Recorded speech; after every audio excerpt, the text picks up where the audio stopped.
नाम है और ये भी यहाँ तशरीफ़ लाए हैं, ठीक है। और इनकी मुलाकात हमारे से हो गई है और माशाल्लाह बड़े अच्छे अखलाक के मालिक हैं। तो जी हकीम साहब, तो हम ये पूछना चाहते हैं कि अगर हम जम्मू की जो छिलका है इसके कोई फ़वाद हमें बता दें तो।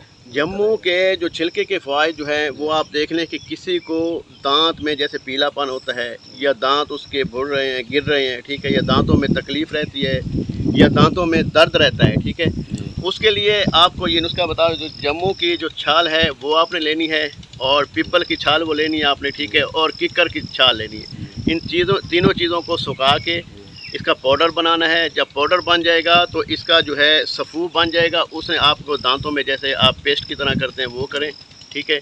इसका इस्तेमाल खा भी सकते हैं आप इसको, ठीक है। इंशाअल्लाह ताला दांत में अगर कीड़े लगते हैं, दांत गिर रहे हैं, दांत कमज़ोर हैं, दांतों में खून आता है, तो इंशाअल्लाह ताला वो मसला भी मुकम्मल तौर पे हल हो जाएगा। मैंने भी इसका मुताला किया है, मसला आपने अच्छी बात की है। जहाँ तक मेरा ख्याल ना, अगर हम इसका मुसलसल अगर इस्तेमाल रखें ना इसका, मेरे ख्याल में बुढ़ापे तक हमारे दांत नहीं बनेंगे। हाँ, ये कन्फर्म है। ये देखें कि गोश्त इस्तेमाल करते हैं, हाँ जी, अगर इसके तौर पर हम इसका इस्तेमाल करें बिल्कुल मुसलसल, और इसके साइड इफेक्ट भी नहीं है, थोड़ा सा इस्तेमाल करते हैं जैसे टूथ ब्रश करते हैं वैसे करते हैं बस। लेकिन ये है कि ये लाइफ टाइम के लिए है। ये माशाल्लाह आपको मालूमात है इसकी, ये अल्लाह ताला ने हमें ऐसे चीज़ दी है।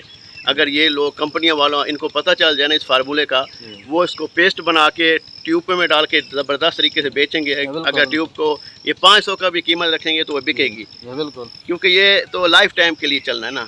और इसका जो बंदा बूढ़ा हो जाएगा ना उसके दांत तक नहीं गिरेंगे, हिलेंगे भी नहीं, इतना ज़बरदस्त फ़ायदा है इनका। तो माशाल्लाह आज हम आए थे खेतों के अंदर, तो हमारी अचानक मुलाकात हो गई डॉक्टर इलियास साहब से। तो माशाल्लाह मैंने कहा चलो इनसे आज मज़ीद मशवरे भी कर लेते हैं, गपशप भी लगा लेते हैं। वीडियो के साथ रहेंगे इंशाल्लाह, मज़ीद जानते हैं जड़ी बूटियों के फ़वाइद के मुताल्लिक़ डॉक्टर साहब से। अस्सलाम वालेकुम।